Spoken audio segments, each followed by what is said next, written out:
Hello everyone, आज है 10 अक्टूबर और आज इस वीडियो में हम बात करने जा रहे हैं संवर्धना मदरसन इंटरनेशनल लिमिटेड के बारे में। देखिए 93 रुपीज़ का शेयर है। आज बाजार बहुत ही अच्छे मूड में है, शानदार तेज़ी देखने को मिल रही है और यहाँ पर भी 3% की तेज़ी है।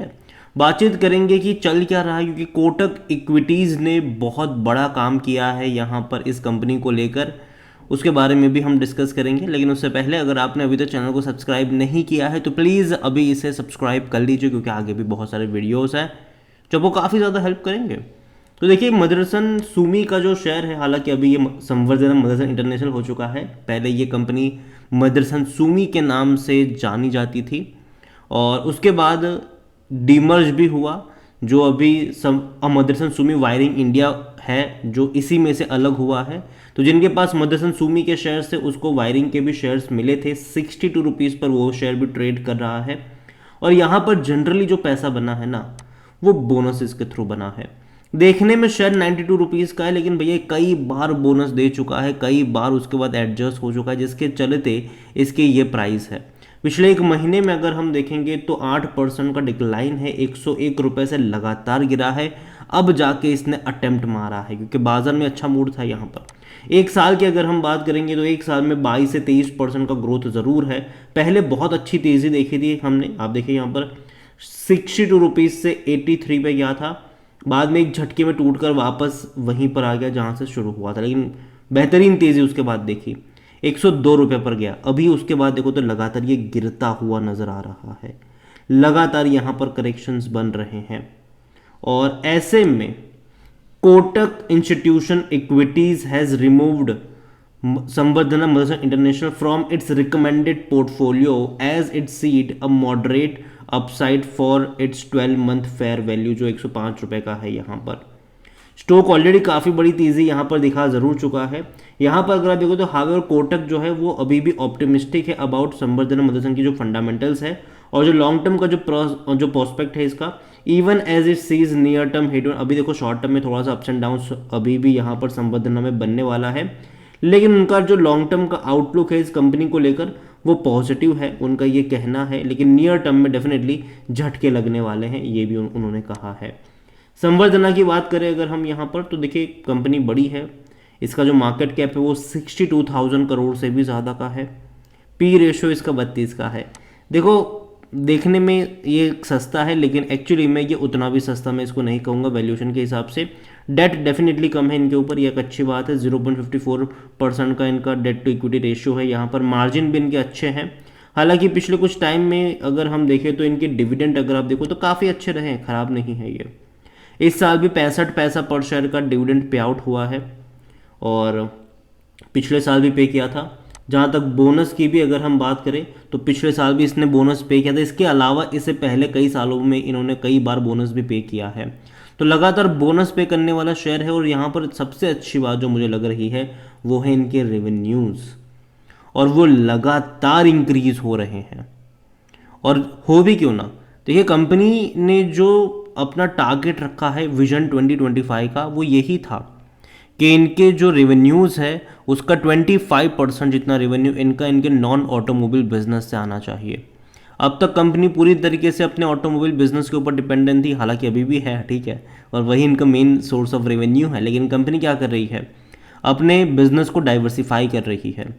कंपनी अपने नॉन ऑटोमोबाइल बिजनेस पर भी फोकस कर रही है, चाहे एरोस्पेस की बात करें, लॉजिस्टिक की बात करें, कई सारे बिजनेसेस हैं जिसके ऊपर कंपनी फोकस कर रही है। और पिछले कुछ टाइम में कई छोटे मोटे कई बड़े एक्विजिशंस भी इस कंपनी ने करे हैं, और जो कि अच्छी बात है। और आने वाले दौर में और एक्विजिशन शायद करती नज़र भी आ सकती है ये कंपनी आपको। तो देखा जाए तो रेवेन्यू में लगातार तेज़ी की सबसे बड़ी वजह यही है कि कंपनी के ऑटोमोबाइल बिजनेस से तो अच्छा खासा पैसा आ ही रहा है, लेकिन कंपनी के नॉन ऑटोमोबाइल बिजनेस जो कि इन्होंने अलग से शुरू किया, वहाँ से भी इनका अच्छा खासा रेवेन्यू निकल रहा है। प्रॉफिट भी तकरीबन 600 साढ़े 600 करोड़ का है, जो कि अच्छा प्रॉफिट है। लेकिन अभी सितंबर क्वार्टर के नंबर देखने रहेंगे कि कैसे आते हैं। उम्मीद करते हैं कि अच्छा, क्योंकि देखो ग्लोबल टेंशन बहुत ज़्यादा रहे हैं। और देखो ये कंपनी सिर्फ इंडिया तक सीमित नहीं है, इनका ज़्यादातर जो रेवेन्यू है, मतलब ज़्यादा क्या, एक बहुत बड़ा जो रेवेन्यू है वो जनरली यूएस से और बाकी कंट्रीज से निकल कर आता है। और कंपनी के जो बड़े बड़े क्लाइंट्स भी अगर आप देखोगे, ठीक है, तो वो बड़े बड़े ऑटोमोबाइल जाइंट है। ठीक है, जैसे कि BMW हो गया, मर्सिडीज़ हो गया, ये बड़े बड़े ऑटोमोबाइल जायंट भी इनके क्लाइंट्स हैं।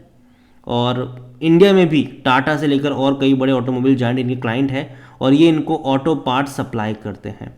और जहाँ तक बात करी जाए इस कंपनी को लेकर, तो इस कंपनी में जो शेयर होल्डिंग पैटर्न है उसमें प्रमोटर के पास 64.77% की होल्डिंग है और प्रमोटर की 1.91% की होल्डिंग गिरवी भी है। पब्लिक के पास 9.22% की होल्डिंग है और एफआईल्स 10.83% की बड़ी होल्डिंग लेकर बैठे हैं। डीएल्स के पास भी बड़ी क्वांटिटी है 15.18 और उसमें सबसे ज़्यादा खरीदारी किसने करी है? Mutual funds. म्यूचुअल फंड्स पिछले 4 क्वार्टर से लगातार बाई करता आ रहा है यहाँ पर और अपनी होल्डिंग को लगातार बढ़ाता आ रहा है और ये एक अच्छा साइन है, अच्छा साइन है ये मेरे हिसाब से।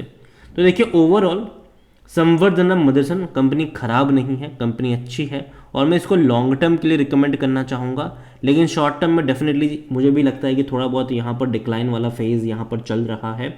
और अगर आप ग्राफ भी देखोगे तो क्लियरली पता चल रहा है कि पिछले 1 महीने में ये लगातार नीचे की तरफ आया हुआ है। तो मेरे हिसाब से आज की तेज़ी ज़रूर आई है, लेकिन उसका मतलब ये है कि सस्टेनेबल वाली तेज़ी होनी चाहिए। आज बाज़ार काफ़ी अच्छे मूड में था, तेज़ी देखने को मिल गई और मेरे हिसाब से जहाँ तक खरीदारी की बात है, मैं अभी भी 80 से 85 रुपए के लेवल का इंतज़ार करूँगा यहाँ पर। लेकिन इसका मतलब ये नहीं है कि आपके पास हो तो बेच दो, जी नहीं। अगर आपके पोर्टफोलियो में है तो भैया रखे रहो, बेचने की कतई ज़रूरत नहीं है इसको, ठीक है।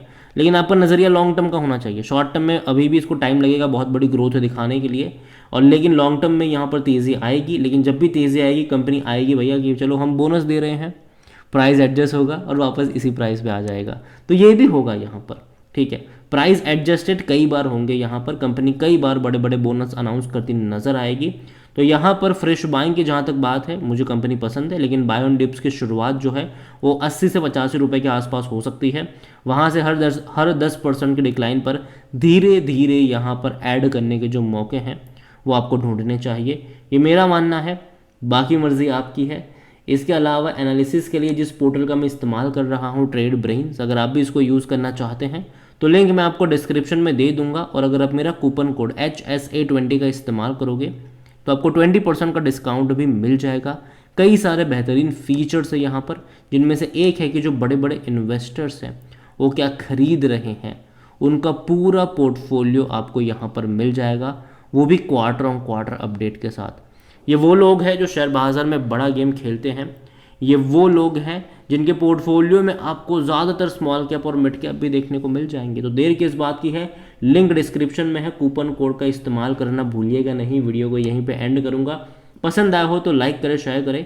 चैनल पर अगर पहली बार हैं तो प्लीज़ सब्सक्राइब करें। और संवर्धना मदरसन इंटरनेशनल लिमिटेड के बारे में आप क्या सोचते हैं वो भी आप मुझे कमेंट में लिख के बता सकते हैं। इसके अलावा अगर आप चाहते हैं कि मैं किसी और ऑटोमोबाइल कंपनी जो कि ऑटो एंसिलरीज सेक्टर से जुड़ी हुई है, अगर आप चाहते हैं कि मैं उसके ऊपर भी बात करूं, तो कमेंट में जिस किसी कंपनी के ऊपर आप वीडियो चाहते हैं उसका नाम लिखिएगा। जितनी ज़्यादा कमेंट आएगी उतना जल्दी वीडियो आएगा। Thank you.